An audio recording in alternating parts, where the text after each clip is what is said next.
Doctor, quiero darle las gracias por haber aceptado nuestra invitación. Bueno, quiero dar gracias a Dios en primer lugar por la brillante oportunidad de poder compartir un poquito de lo mucho que el Señor ha hecho en nosotros. Pues, como ustedes lo escucharon, mi nombre es Emanuel Jesús Salvador Mena. Creo que nosotros somos marcados desde que nacemos. El nombre ya nos dice a nosotros para dónde vamos. Entonces, esa es una belleza que la tenemos que descubrir para empezar a conocer los propósitos de Dios en el desarrollo de nuestra vida. Tengo el privilegio de haber nacido en la capital del mundo, sucursal del cielo, la ciudad de Santa Ana.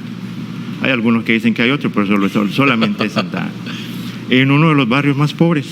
Y lo digo con mucho énfasis porque uno puede reconocer de dónde el Señor lo ha rescatado. Hijo de padres separados, éramos 3 hermanos, 6 fallecieron en el camino, 7 al momento, dispersos en diferentes partes del mundo, pero hemos visto la mano misericordiosa de Dios. Al haber nacido en un barrio muy pobre, nacimos en condiciones en las cuales los recursos económicos eran muy escasos. Con una madre soltera había que tratar de llevar el recurso económico a la casa. Recuerdo yo que mi madre, en su desesperación, empezó a hacer muchas cosas que tratando de llevar el estipendio a la casa. Vendíamos cal, carbón, vendíamos refresco en bolsas. Esas eran las primeras, yo creo que fuera de las primeras que empezó a hacer eso para poder llevar el recurso a la casa. Sin embargo, eso no alcanzaba para tanta boca que había que alimentar. Vivíamos en un mesón donde todos dormíamos en una sola habitación. Yo siempre hago la broma de que cuando todos dormíamos en el mismo cuarto, todos soñábamos lo mismo porque el sueño se compartía. Entonces, esas dificultades nos llevó a tratar de ver cómo hacíamos llevar más recursos. Así es como empezamos a vender refrescos embotellados por unidades, luego cerveza por unidades también, que después se fue incrementando la venta y eso de alguna forma hacía llevar el recurso económico. No obstante, al seguir caminando en la infancia, también las necesidades aumentaban. Recuerdo yo que cuando estábamos ya en la etapa de escolar, ya los primero a 6º grado, pues había que compartir lo poquito que había para cada uno de nosotros. Los mayores daban para los menores y los menores pues solamente eran los receptores de lo que quedaba de los mayores. Así pasaba con la ropa también, ¿no? El mayor donaba la ropa para el menor. Y así fuimos creciendo, caminando. Mi padre se fue a vivir a los Estados Unidos, de la cual allá vivió toda su vida. Entonces mi madre tenía que ver cómo hacía para llevar esos recursos. Luego, ya estando en un nivel mayor de desarrollo, empezamos ya en la escuela a ver que en la época mía se empezó a desarrollar la guerra civil, la que todos recuerdan cuántos difíciles momentos pasamos.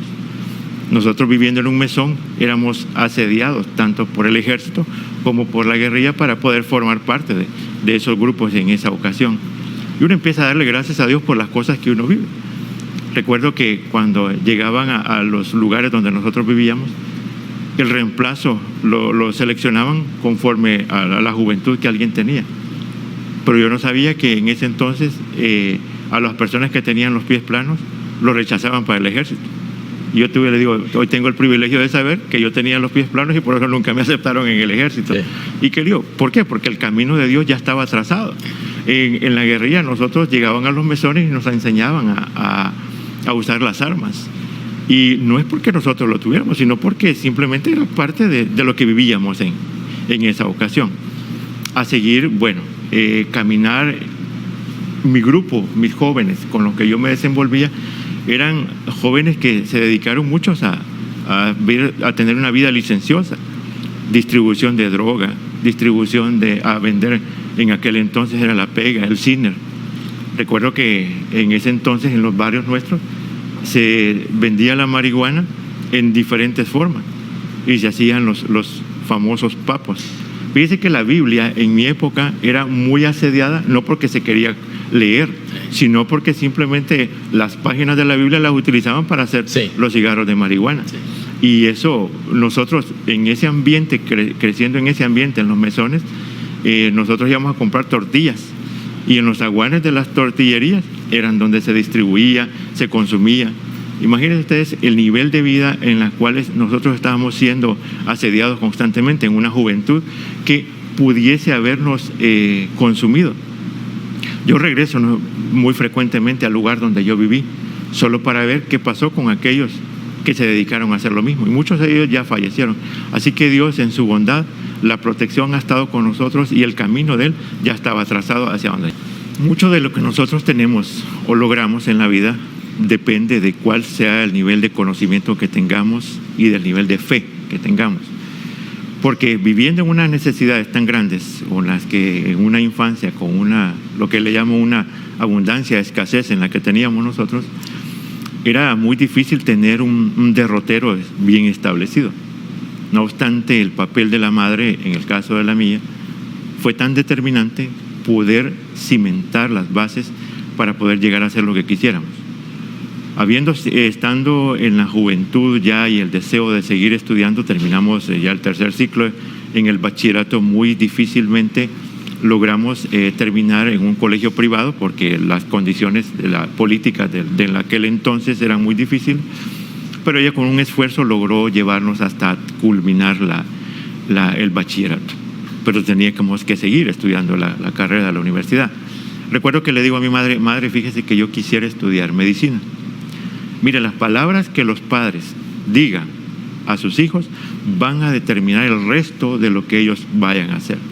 Porque recuerdo que ella me contestó y me dijo: hijo, usted métase, porque Dios va a proveer. Sin nosotros, y lo único que veíamos a nuestro alrededor era la necesidad. Pero ella, como les comenté, toda la infancia ella se encargó de sacarnos adelante. Mi padre, viviendo en los Estados Unidos, pues casi no se comunicaban. No obstante, eso fue el método que Dios utilizó para darle fuerza a ella y hablar con mi padre. Y le comentó la decisión mía. Y eso hizo que mi padre le dijo: no, que se meta, que yo le voy a sostener en toda la carrera. Y así fue. Desde el primer día hasta el último día, jamás me hizo falta nada y culminamos la carrera de medicina. Cualquiera hubiera dicho: bueno, con esas necesidades, con esas dificultades, y como lo acotaba al principio Nelson, es de que las necesidades son muchas, pero eso no quiere decir que no podamos seguir adelante y lograr nuestros derroteros. Caminar en adelante, llegar hasta el final de la carrera de medicina, fue muy hermoso, pero también veíamos que hasta ahí la situación era muy poco, porque no era mi deseo quedarme como médico general.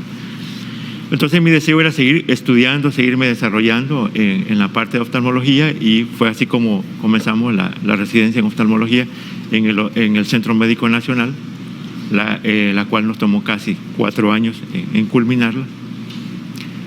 Llegamos a ese punto, pero también dije yo: hay algo más, esto no se puede quedar así, podemos seguir caminando, podemos seguir creciendo. Y entonces decidimos continuar una área de subespecialización. Entonces, pero aquí en el país no se dan esa cantidad de facilidades. Teníamos que salir fuera del país y la Ciudad de México nos abrió las puertas. No fue tan sencillo, tuvimos que hacer una serie de pruebas, exámenes, y finalmente llegamos a uno de los centros más grandes de atención de subespecialistas en la Ciudad de México.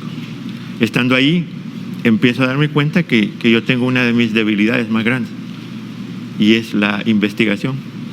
Y allí empiezo a desarrollarme, a crear ciertos niveles de profundidad en el conocimiento, y tan hermoso fue el Señor y su provisión, que me tocó inclusive representar a la Ciudad de México en los Estados Unidos en muchos trabajos de investigación en los cuales nos desenvolvimos. Ya estando abriendo las puertas ya allá en la Ciudad de México para continuar la investigación, pero bien, el plan de Dios es diferente. Las telarañas que el Señor va desarrollando y va componiendo nos permiten darnos cuenta que uno tiene que sujetarse a lo que Dios tiene para la vida de cada uno de nosotros. Recibo una llamada de aquí de El Salvador. Mi plan era quedarme en México haciendo investigación, pero recibo una llamada de aquí de El Salvador y me dice: mi hermana, fíjate que mamá está gravemente enferma. Yo ya hice lo que podía hacer por ella, necesito que tú regreses. Entonces, bueno, voy a ver qué pasa.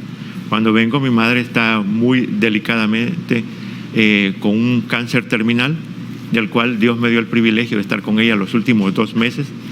Y bueno, fallece mi madre finalmente, y llego al país y Dios empieza a decirle yo, ¿qué hago ahora? Pero Dios en su bondad y en sus planes misericordiosos me empieza a abrir puertas en la parte privada y en la parte pública aquí en El Salvador. Creo que hasta ahorita hemos hablado de la parte bonita, todo lo que sucede bien en la vida. No obstante, nosotros, como usted muy bien nos decía, a veces nos sentamos con una corbata y un saco y no sabemos qué hay detrás de todo eso. Recuerdo que si hablamos de que una madre, lo que ella nos decía, nos marcaba en la vida, también un familiar puede marcar en una forma destructiva el resto de su vida. Y aquí solo me recuerda a alguien un familiar muy cercano. Recuerdo que un día me presentó una revista pornográfica y de la cual pues yo no tenía ningún conocimiento. En nuestra infancia era muy limpia, pero eso marcó una cautividad a la pornografía. Lo que vino ya después, uno es fácilmente presa de eso. Ya después uno se empieza en los teléfonos, en la televisión. Cualquiera puede quedar presa de ese tipo de vicios. Y si uno no anda listo, puede entrar en unas condiciones muy severas.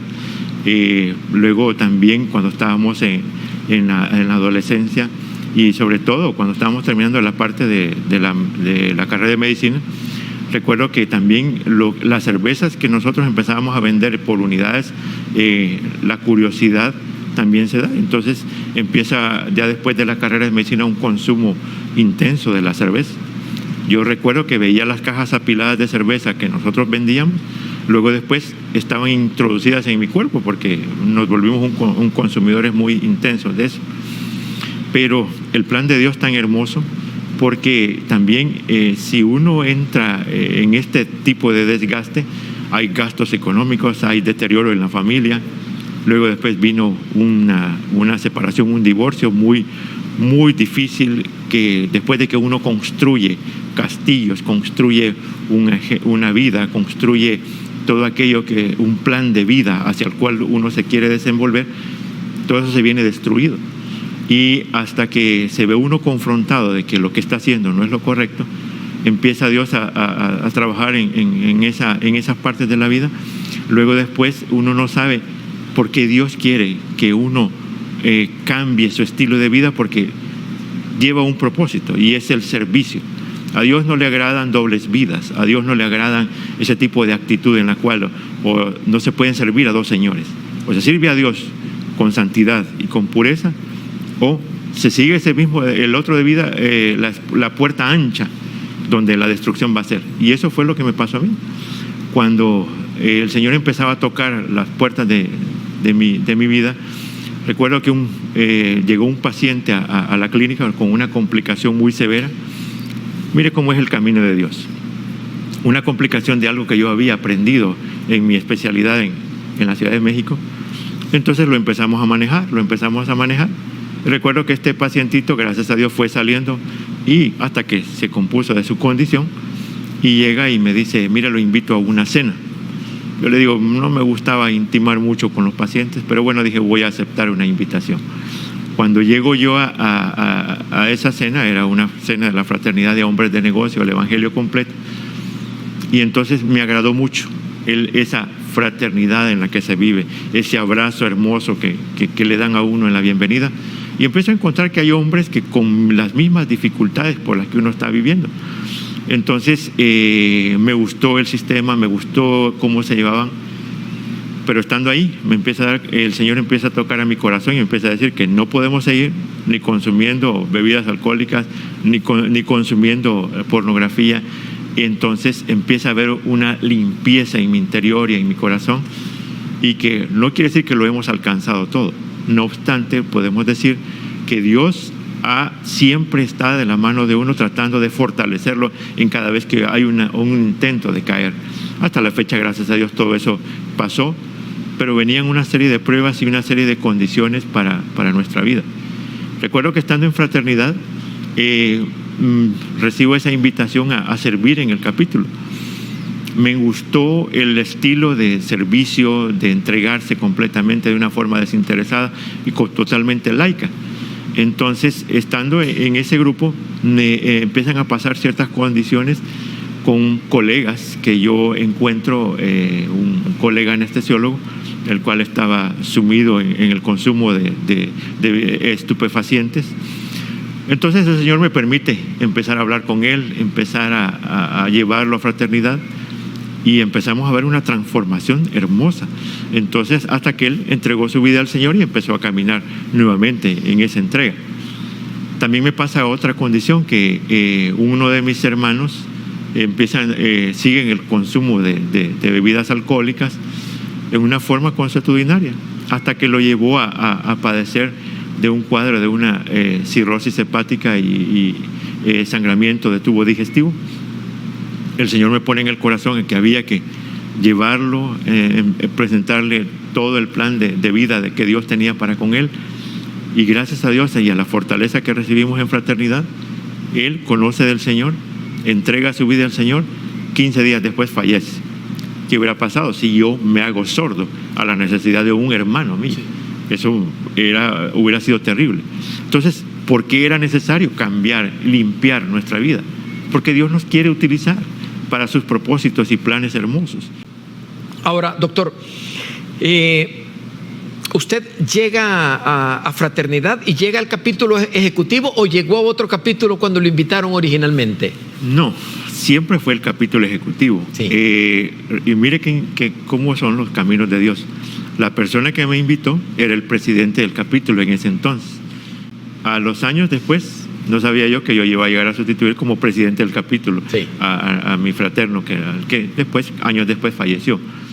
Recuerdo que el Señor nos había abierto puertas en diferentes lugares, por ejemplo, en la Policía Nacional Civil, en algunos presidios, donde habríamos que llevar el mensaje, habría que contener, pero ¿cómo lo podíamos llevar? Pero fíjese que le voy a poner lo que yo vivo a diario en mi caminar, en mi profesión. Recuerdo que llegó en una ocasión una trabajadora de la clínica donde yo me desenvuelvo y me dice, y la veo cabizbaja. Y digo, ¿qué le pasa? Y me dice, es que me quiero morir. Y entonces le digo yo, ¿y por qué te quieres morir? No tengo sentido en mi vida, quiero algo diferente. Le digo, pero empecé a presentarle el plan de vida, el privilegio de ser escogidos por la poderosa mano de Dios. Mire, el hermoso momento es cuando 20 minutos después de esa plática me dice, ¿cómo puedo yo lograr esa felicidad que usted refleja en sí mismo? Entonces hablamos, conoció del Señor y ahora está amando a su familia, sirviendo en su iglesia, caminando. Entonces eso aprendemos en fraternidad, porque no solamente hacemos fraternidad en el capítulo, hacemos fraternidad en los diferentes ámbitos en los que nos desenvolvemos.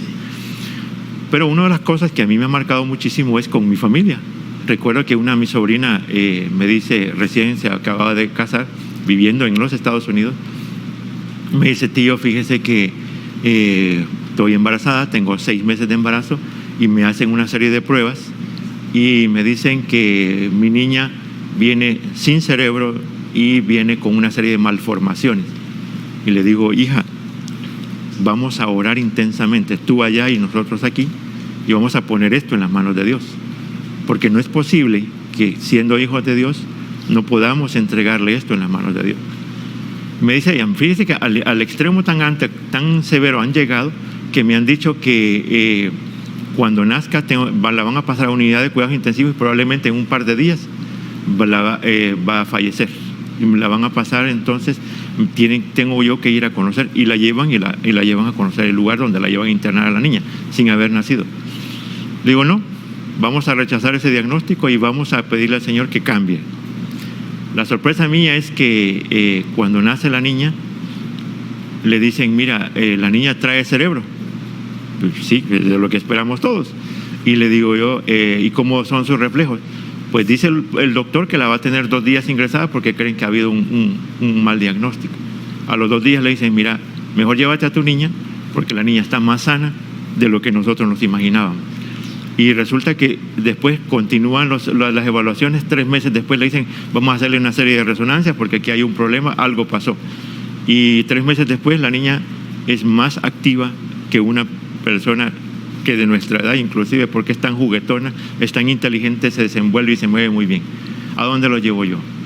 Fraternidad la hacemos en los diferentes ámbitos en los que nos desenvolvemos, en la vida diaria, en nuestra familia, en nuestras empresas, en los diferentes lugares donde nos desenvolvemos.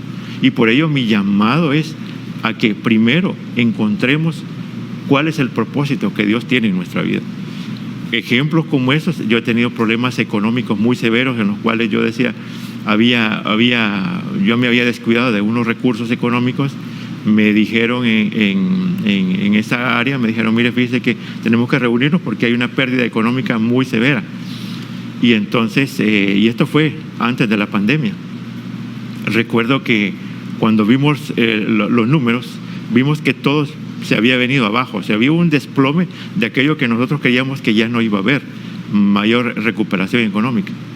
Empezamos a orar, empezamos a creer en un Dios que es de toda provisión. Y la sorpresa mía es que 3 meses después, lo que había venido como a pique, después empezó a crecer progresivamente y ahora los recursos económicos se han recuperado en una forma espectacular. Simplemente creer en el Dios que todo lo puede y en un Dios de provisión. Si yo no hubiera recibido la mano misericordiosa de Dios, creo que si haciendo una retrospectiva hubiera terminado igual que muchos, tirados en la calle, destruidos, sin recursos económicos. Ahora vivo viviendo de la bondad de Dios, de la asistencia, de caminar, de vivir una vida que intentamos hacerlo lo más apegado posible a la santidad, a ir caminando posible a derroteros que nos lleven a vivir como a Dios le agrada. Como a Dios le agrada. Cualquiera diría, bueno, que es algo difícil. No, no es algo difícil. Es simplemente apegarse a lo que Él ya ha establecido, lo que lo ha establecido en el manual de vida que nos ha dejado. Nosotros ahora vivimos, servimos en fraternidad, trabajamos en los diferentes ámbitos en los que nos desenvolvemos, tanto en la vida pública, en la vida privada, pero sobre todo, nosotros estamos desenvolviéndonos a seguir buscando más hombres y mujeres y jóvenes que quieran cambiar su estilo de vida.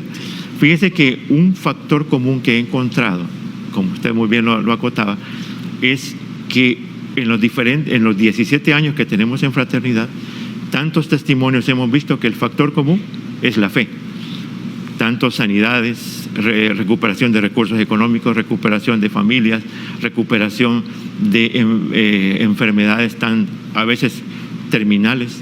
Hemos visto tantos milagros, entonces nosotros andamos buscando hombres, mujeres, jóvenes que realmente están con un estilo de vida que están destruidos, que no tienen un derrotero, no tienen un camino, no tienen una visión hacia dónde ir, pero que en fraternidad hemos encontrado que muchos han transformado sus estilos de vida. Por eso dice, los hombres somos los hombres más felices de la tierra. Pero no es un simple eslogan, no es un cliché, es un estilo de vida en los cuales nosotros podemos dar fiel testimonio de lo que acontece. Entonces, eso es lo que andamos nosotros trabajando, buscando jóvenes, buscando en las calles, buscando en las plazas, buscando en diferentes, por ejemplo, en la Policía Nacional Civil, en escuelas, en colegios. Necesidad abunda, los problemas existen. Tenemos que darles una solución, pero no porque nosotros lo hagamos, es por lo que Dios va a hacer en la vida de ellos. Qué satisfacción hacer lo que Dios quiere en nuestras vidas, porque no siempre, pero muchas veces nuestra satisfacción, y aquí hay un término que a mí me gusta, que el éxito no es más que paz interior, ¿verdad? Ese equilibrio, esa tranquilidad, el sentirse bien con lo que uno tiene, el sentirse agradecido con lo que uno recibe, es parte de lo que Dios le enseña a uno en la vida. Muchas gracias, doctor. Muchas gracias a ustedes y que el Señor los bendiga a todos. Amén, amén.